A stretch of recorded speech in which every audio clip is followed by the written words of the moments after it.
I'm Chahat Avasthi from Team Docplexus, covering the INSEAD Summit for Social Entrepreneurship.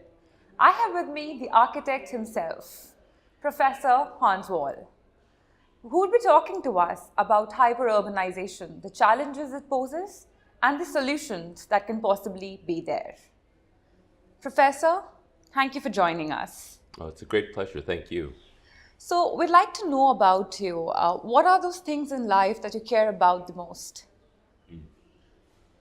Well, I'd say certainly my family, my children, my young grandson, but also the world in which they will live in the future, the world that my grandson will grow up in, the environment that he lives in, the kinds of services and the community that surround him. And in turn, then, the access of the benefits of his prosperous and coherent society that help make his life better. Right. And if you weren't an academician, what would you be? That's a very good question. I mean, I'm often attracted to the role that science plays in our world, especially today, the role that science plays in solving problems, in bringing technology and bringing a systematic process to finding solutions to complex problems. I think not only on the discovery side, but also in finding ways to apply those discoveries to benefit mankind, humankind. What led to the inception of the social entrepreneurship program and INSEAD? That's actually an interesting story. The program started through a series of discussions at the World Economic Forum. The Schwab Foundation, which sponsors the World Economic Forum, which is part of the World Economic Forum constellation or group, sponsors top-level social entrepreneurs through a fellowship or fellowship program. And in the discussions around scaling and growing the solutions that these social entrepreneurs come up with and develop, there's often been some question about why don't these solutions scale? Why don't they reach the same volume and have the same impact that we often see taking place in large corporations, that traditional business seems to grow and scale in a way that social enterprises don't. And so the idea was, what if we take some of these top-level social entrepreneurs and bring them to a top-level business school and see if that training and that level of business acumen, frameworks, models can help scale and grow these enterprises. And so that's where the program was launched. Over the years, initially, I think we thought that basically we could use the same models that we teach traditional business. And we do actually use many of those same frameworks. What we learned, however, was in the course of probably the first 2 to 3 years, was that there was something very different about people that work in this field. The business models still apply. I mean, we think of social entrepreneurs as people that use market mechanisms and business practices to achieve social objectives. But in fact, the motivation and the incentives around why people are working for these organizations and for these enterprises is very different. And just that motivation and those incentives makes enough of a difference to actually change the nature of the organization. People are really committed to this work. They work hard, they bring a level of creativity, they bring a level of customer and community engagement that you don't often see in traditional business. And so we actually began to learn from the social entrepreneurs themselves. We actually began to look at how they innovate, how they enter new markets, how they develop new products and services as the market changes, how they move from one product or service as a competitor moves in. Maybe a traditional business will move into an area where they've actually done the spade work to build up a market, and then they succeed in moving on to another area to push the benefits of a market economy and business and social impact to more and more people that can benefit from this. So this is very interesting actually, because I think most people feel that there is a contradiction between creating profits and working for the society. So how is it that we are motivating people to enter social entrepreneurship? How is it that we are balancing profits with social work? Well, I think what, in our experience, people are motivated by both things. Certainly, they need to make money, and they like to see their businesses earn a profit. On the other hand, they also want to achieve something. They want to create a benefit for their community, for the environment, for the world that they live in. And so both of these interests exist side by side. And I think one of the things that we work with and teach and try to build models and frameworks around is, how do you balance those two things? How do you create sustainable enterprises while also achieving a social impact? It's not always possible. I mean, there are many areas in which there's not a sustainable business model. I mean, we have a social entrepreneur that provides legal aid services for semi-nomadic peoples in Darfur in Western Sudan, and there just is not a sustainable business model that keeps lawyers engaged in land disputes in Darfur. However, he has adopted a business model.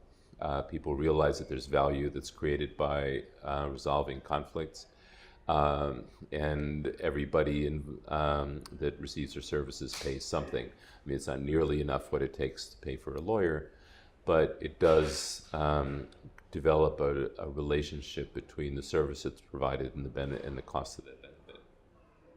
Right. Also, do you feel if the communities are healthy, happy, even businesses benefit? So do you think there's a link between working for the community and earning profits that way? I think there's extensive documentation about how much more fulfilled and motivated people feel about working for a company or an enterprise that they believe in. We certainly see that when recruiters come around for our MBAs and offer them positions. Our MBAs and most other MBAs are interested in doing more than simply earning money. They want something that they can believe in, that they can devote their life and energy to.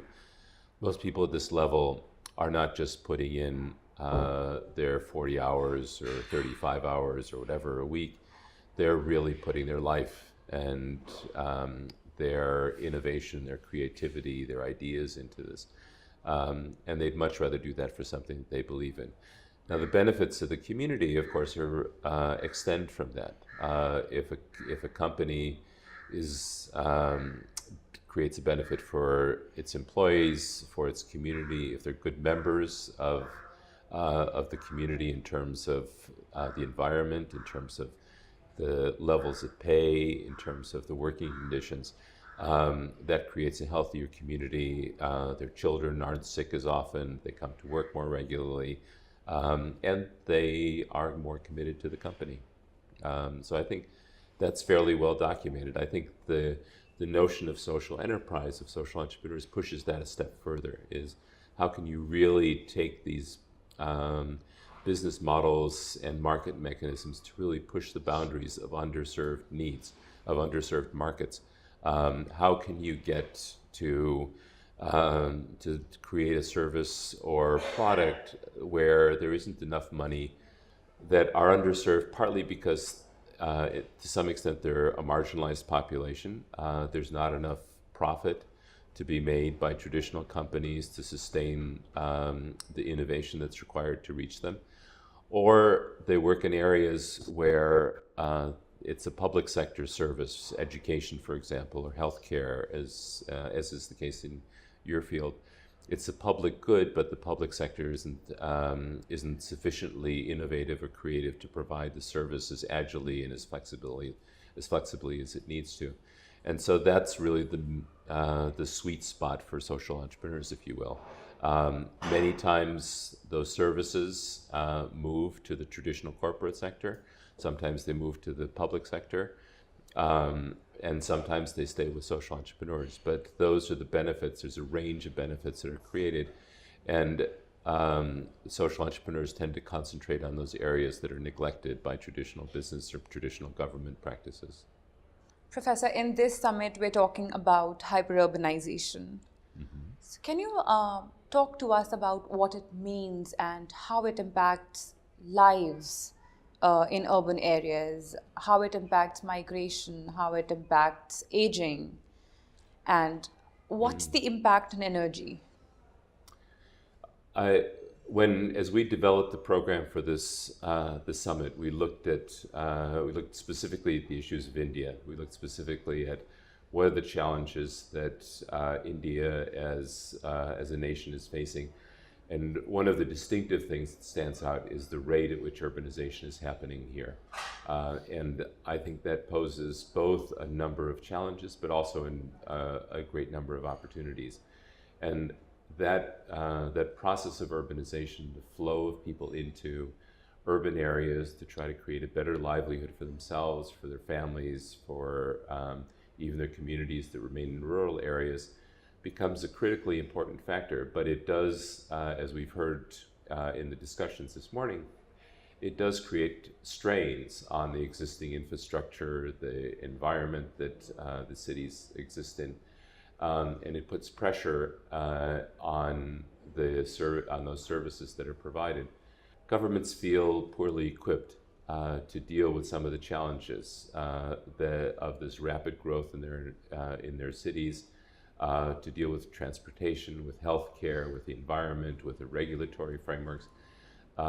So we selected 3 of those issues: healthcare and aging, migration and the labor force, and then energy, to look more closely, both from the perspective of leading thinkers and innovators, thought leaders, academicians, and practitioners in the field, to see what kind of gaps exist in the services and the products and the innovations that are needed to address these issues, and try to come up with market solutions. And those market solutions can create an opportunity to provide better services and address some of these deep-seated needs within urbanization. What do we aim to achieve through this summit? One of the unique things about the summit design and structure, both that we're using here and that we've tried to use in the past, is this is essentially a curated group of people that are brought together from different sectors that are grappling with these challenges. So we brought together people from the public sector, people from academics, thought leaders, practitioners, funders in some cases, to help try to look at what kinds of solutions they can come to collaboratively.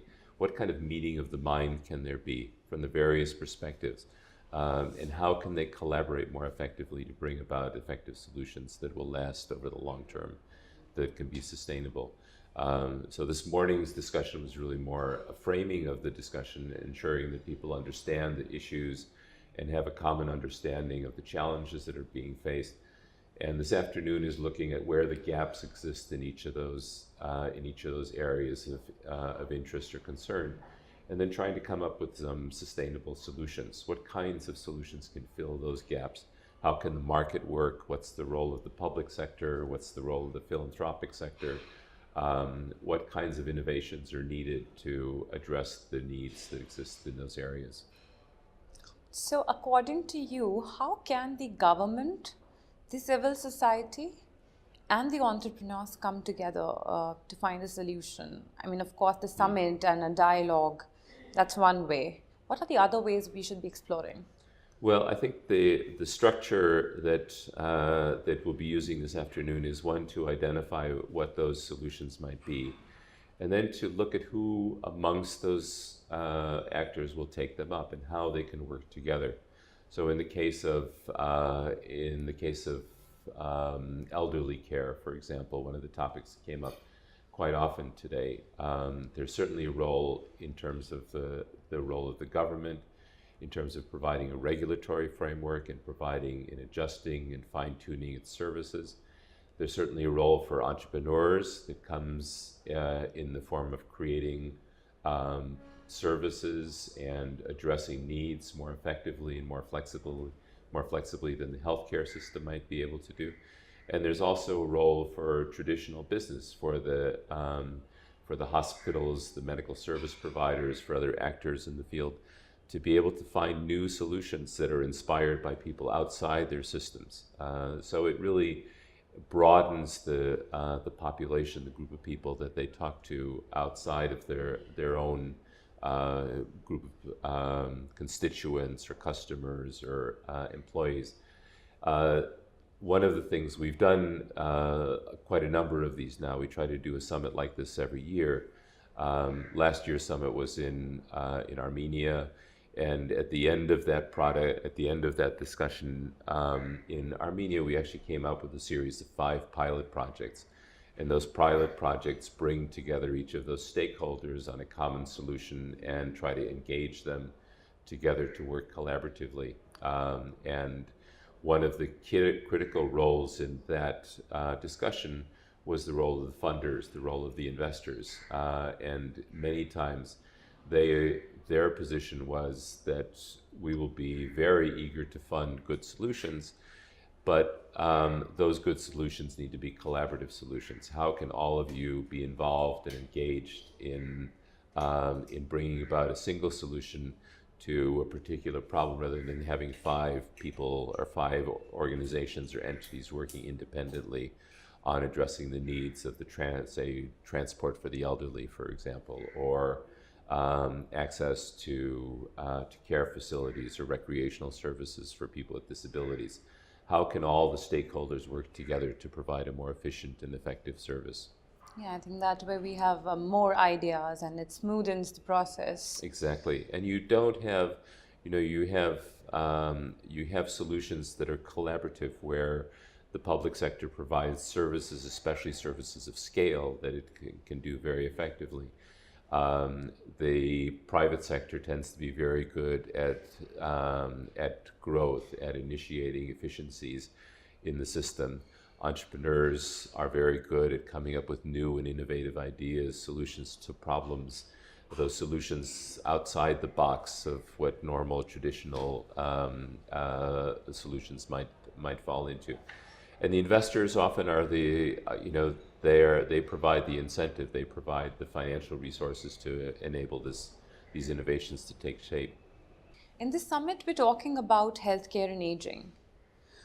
Do you think technology can play a role in easing lives for the aged and in improving healthcare outcomes?